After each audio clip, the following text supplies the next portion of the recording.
If you want to fly, give up everything that weighs you down. Today, I would like to talk about how meditation changed my life and how I came upon meditating. I was caught in one of the many cycles of suffering, as I call them, which are these great different cycles in this thing we call life of perpetual suffering, and we can't seem to change it or get out of it or figure it out, and we can't seem to figure out why we keep getting stuck in these cycles over and over and over again, as happened to me with my jobs throughout my entire life. No matter what job I had many jobs, too many jobs. No matter what job I had, I'd always came to the same conclusion. I always was aggravated or stressed out by some certain people that work there, the way they treated me or talked to me. It's probably because I'm a very sensitive soul, you could say. I don't know. Anyway, and it was probably because I was full of acids and I was super aggravated. And there's many factors. We could talk about many factors as why we get to these points in our cycles of suffering. And then we can talk about how we get out of our cycles of suffering. Many videos where I talk about that as well, escaping the cycles of suffering. So I had many jobs, right, that aggravated me greatly. And then later in my more recent job history in the last 5 to 10 years, I would say, I got jobs that got me so stressed out that it was impacting my ability to live. My anxiety was so bad, I got to the point where I almost couldn't breathe. I was just so anxious. And partly, which I now realize, was due to excessive caffeine usage, which didn't help my adrenals, which nukes my adrenals and gives you more anxiety. That's part of it as well, right? But anyway, I got to the point where my anxiety was so severe that I went to the doctor to get medication. Now I was on medication, and slowly my anxiety got worse and worse and worse, even on the medication. Of surprise, surprise, because what you suppress now is your nightmare later. All we're doing with medication is suppressing a symptom, which is not what you want to do. That's bad, bad, bad. Because you're just like, oh no, shh, quiet for now, quiet, shh. Geyser, volcano. That's what happens when you suppress symptoms of anything. It only gets worse. And eventually I got up to the highest dosage of the depression, anxiety medication they had me on. And they said, we can't go higher. And my anxiety was getting worse. I got to the point in one of my most recent jobs that kind of, when I look back at it, suffering is grace, right? This suffering I was going through, this mental suffering I was going through, this physical suffering I was going through, ended up being grace. It ended up being one of my greatest lessons. It turned my life around, right? So a lot of times we have to reach a personal type of rock bottom, whether it be physically, mentally, emotionally, to make the change that is necessary. Because a lot of people are, which I was, you're too comfortable to want to change, even though it would benefit you to change certain things about your life. So I kind of hit that rock bottom in my job. I was having severe anxiety attacks and breakdowns, like mental breakdowns. I couldn't take it. My anxiety was so bad. The stress was driving me insane. My brain was going 1,000 miles an hour, just stressing me out. And that's why I have so many videos about how to calm the mind and how to practice presence. This is one of the great things that got me out of that cycle of suffering. Presence and purification. These are why I talk about these things so much in my videos. They are one of the staples, the foundations of our spiritual awakening, our life in general. I don't know why I'm doing this. It's a weird movement. Presence and purification. So I got to a point where I said, I have to do something. My back, I have a herniated disc in my lower back, and many of you who've had those know how painful those are, excruciatingly painful. So I had this this reoccurring physical pain where sometimes I couldn't walk. It was so painful. I couldn't sit. I couldn't do anything. It was pretty brutal. And I said, why? Why do I keep? What is this trying to teach me? This every time my back flared out again and it got really bad, and sometimes I couldn't walk, I'd say, why? What is this trying to teach me? And pain can be a very a stern, hard teacher, but it does teach us greatly. We gain wisdom through going through suffering, right? It is through suffering we grow closer to God. It is through suffering we gain wisdom, and it is through wisdom we gain the ability to help others with their suffering. So there's a reason we go through this suffering. It's to get to the place of escaping the cycles of suffering and being able to help others. So I reached a point where my anxiety was so bad, I had physical issues that were so bad. Now, I had been vegan about 5 years, I think, at that point. Maybe a little less, a little more, I don't know. And so I was still eating pretty bad, though. So my body was in pretty bad shape. My kidneys, bad shape. My colon, bad shape. My whole endocrine system, everything was in pretty bad shape. I was pretty roughed up. And then I decided I need to make a change. I had to, because I was at my rock bottom. I had to make a change. And I said, I'm going to meditate. I've heard meditation can help you relax. Basically, that's why I started doing it. So I committed. I had started it a little bit before, but I hadn't really gotten into it consistently, just kind of sporadically. So I committed to it as best I could and did it just gradually more and more for a while. It's actually gone down. I still obviously do it as almost every day as much as I can, but I'm also not too strict on myself, because there's lots of ways to meditate in life, to practice presence. If we're focusing on practicing presence almost all day, that's pretty comparable to meditation in the way what you're doing. So I said, I gotta do something. My anxiety is insane. So I started meditating, and that eventually opened me up enough to allow the universe to give me Dr. Robert Morse, the nature path. If you don't know about Dr. Robert Morse, please check him out. He's got many websites and herbs, and he's got a ton of videos on how to heal your body from anything with regenerative detoxification. I will make a video specifically about regenerative detoxification, because it is so important. It is basically purification. It is how we purify the body. And not only are you purifying your body, but you're purifying everything, because everything's connected. You're purifying your body, your mind, your thoughts, your spiritual sense, your soul, your everything. You're purifying everything, your emotions. And this is through meditation. You also are dissolving things like the ego, your attachment to things. So meditation is so powerful. It is the foundation of many, many spiritual works throughout, as long as we can go back, is meditation. Jesus went on the mountain and meditated for like 40 days, fasting meditation. So these are all things I came into as I had to make a change. Meditation led me to purification. And now the understanding of how they both work together has led me here to making these videos for my beautiful friends. I'm grateful to be here with you sharing this story. And so this is how meditation literally completely changed the trajectory, it's a tricky word, of my life. Because I went to college. I didn't know what I wanted to do. I never knew what I wanted to do. I didn't really want to do anything. I didn't want to do anything. There's nothing I wanted to do. There's nothing like I want to go to school to do this. Nothing really. I don't. There's nothing, right?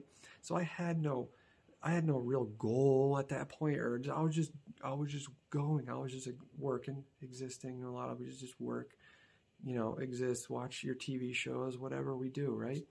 That's what I was doing.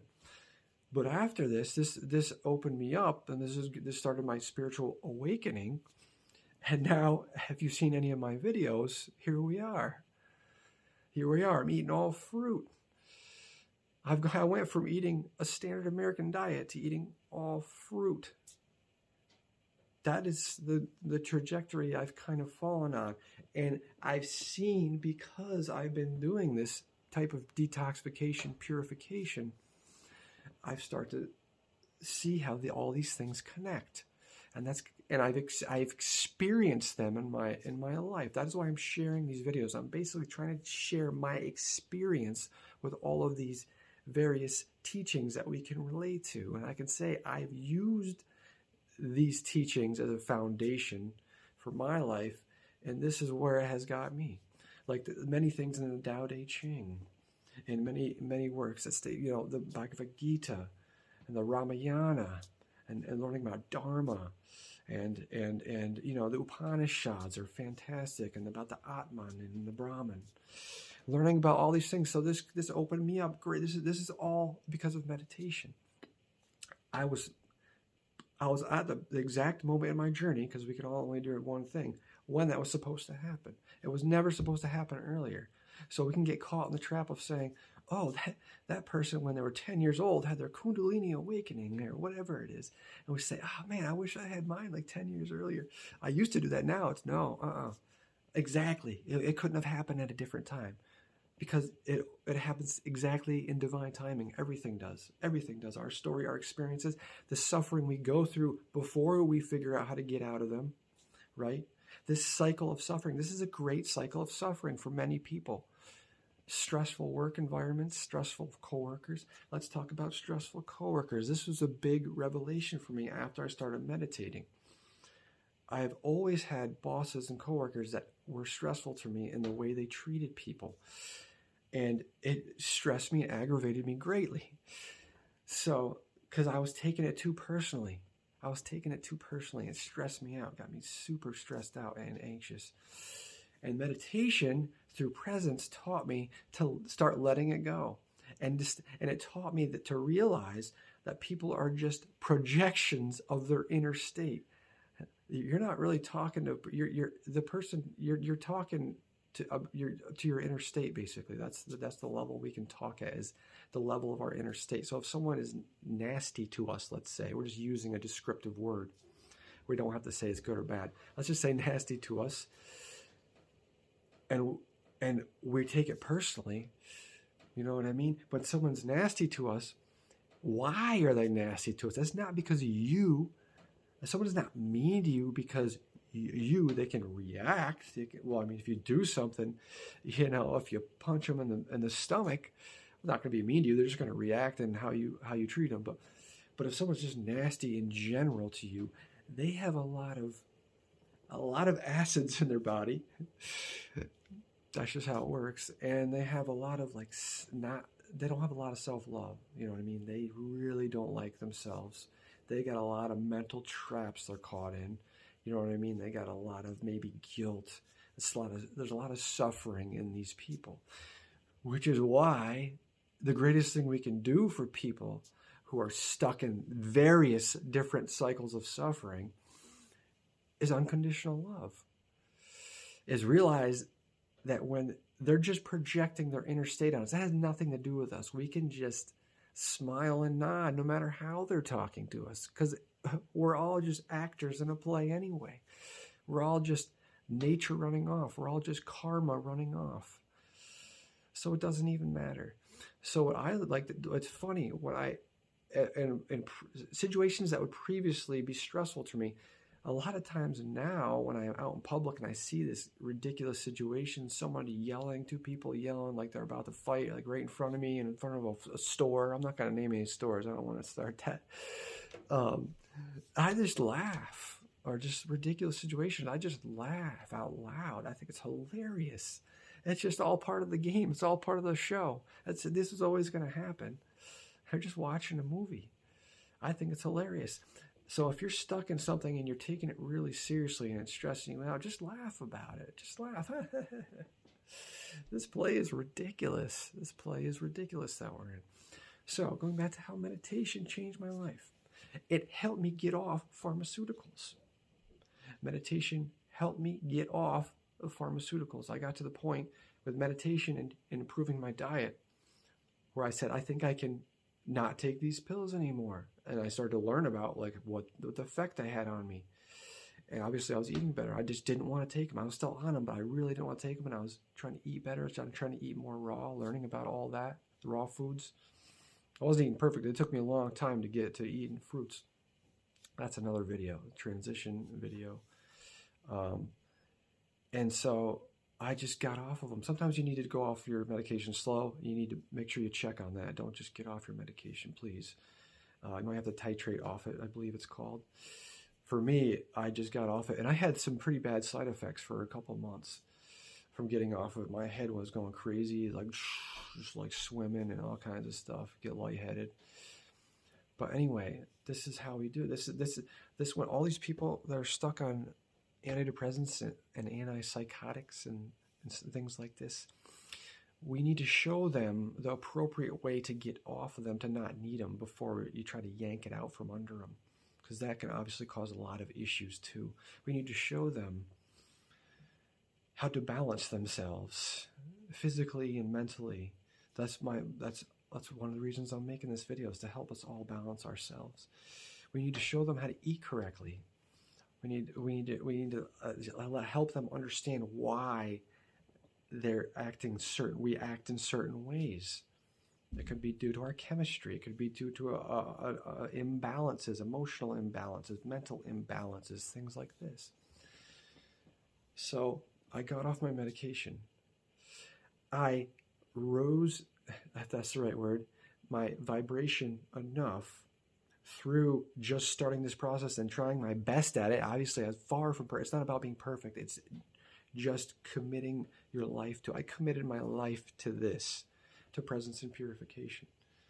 So it doesn't matter how long the purification journey takes me, because I know it takes a long time. We spend a lifetime eating the wrong foods, congesting our bodies. It's going to take a while, even eating the right foods, for many years. It could be many, many years to completely undo the damage and heal the body. So I committed to this. I committed to presence and purification. This changed my life. This is how meditation did to me. Got me off my medication.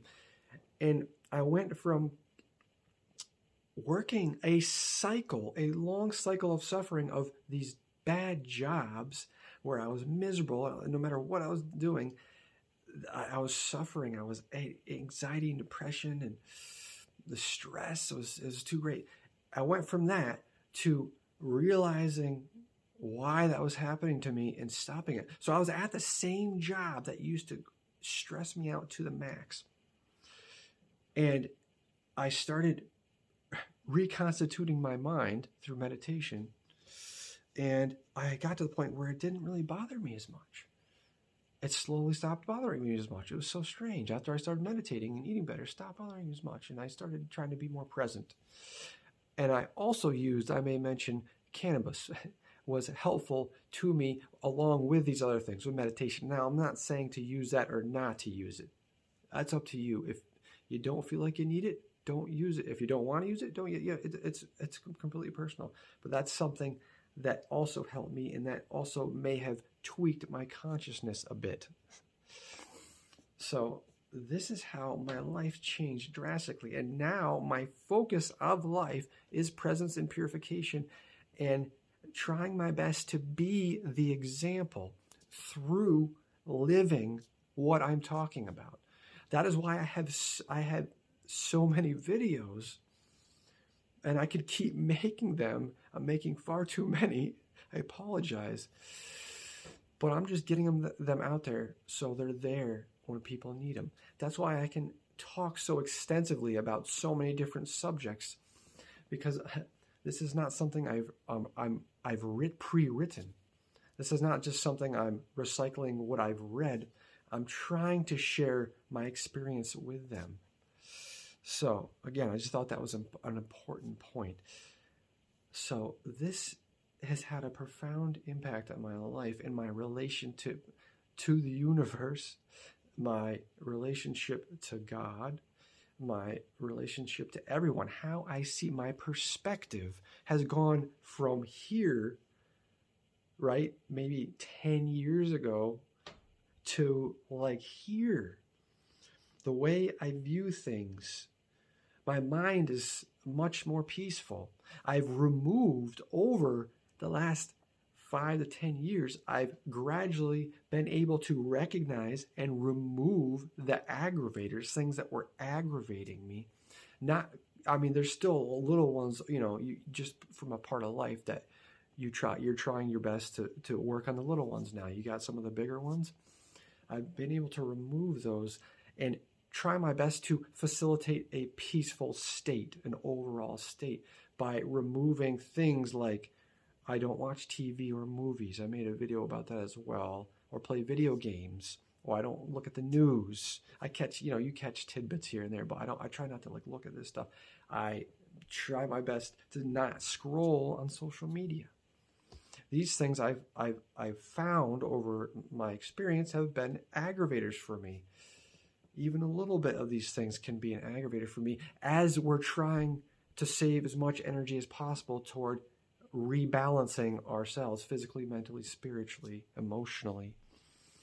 So it's important that we try to facilitate that state of peace, because that's going to help everything. And the aggravators is huge. Basically, we want to try to be as calm and peaceful as possible as much of the time. And this is going to help us keep evolving and raising our perspectives, right? This is going to help us stay present longer and more intensely with God. I am God's eternal love pouring forth. So thank you for joining me on this journey, on how meditation changed my life pretty drastically. I am now eating all fruits because I'm trying to purify the vessel to the deepest level. And this was a process in itself. Changing your diet is one of the hardest things we have to do in this life as part of escaping the programming and the suppression. We can escape our cycles of suffering. This story is basically telling you how I escaped all of my. So I told you about one of my cycle of suffering, right? My job and my coworkers, but this foundation of meditation and presence and purification allowed me to escape more cycles of suffering. And you're constantly working on it. There's constantly something that still kind of catches you a little bit, and you're working on releasing that. And you release these cycles of suffering once you allow yourself to get above them from a higher perspective. We start to break free from the illusion, and then eventually it's just a cascade. It's a cascade. That's part of the spiritual awakening process. So again, thank you for joining me. I appreciate all of you. I know this journey can be stressful. It can be hard. Remember, you are loved unconditionally.